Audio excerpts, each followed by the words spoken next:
The People's Champ is back in Manila. Fresh off a knockout defeat, world champion boxer Manny Pacquiao arrives at the Ninoy Aquino International Airport Terminal around 6 in the morning. With wife Jinky and members of his entourage, Pacquiao is in a happy mood despite his second consecutive loss. He says thank you for the warm welcome and talks about his 6th round knockout loss to arch rival Juan Manuel Marquez. Hindi ko alam na bumagsak pala ako na nakauna yung mukha ko. Tapos nalaman ko nung nakatihaya na ako at marami ng tao sa harapan ko. At nung pinanood yung replay, hindi pala ako gumalaw nung bumagsak ako. So kaya yung asawa ko na nataranta na...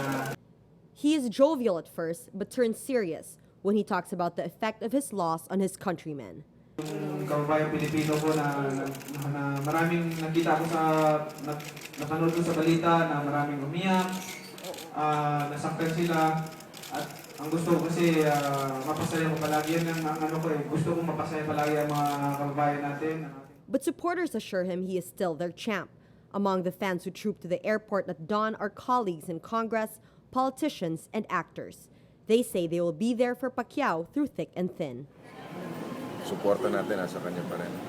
Hindi natin siya pwedeng pabayaan, lalo na kung bagsak kung nararamdaman niya. Magpangon tayo. From the airport, Pacquiao and his crew head to Midas Hotel where another welcome awaits. There, he is more subdued as friends heap praises on him and assure him of their support. He admits he is embarrassed. Nahiya ako sa kanila kasi... Anyway, huwag po kayo mag-alala, talagang ganun ang buhay. Tanggapin natin buong puso natin. Sa akin, tanggap ko naman Minsan lang, hindi ko mapigilan yung emosyon ko na napapayak. He reiterates this is not the end of his boxing career. Pacquiao's loss by knockout is his first since 1999.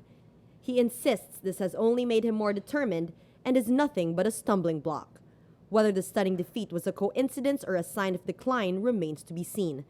He promises he will be back in the ring and will regain his glory. We will rise again.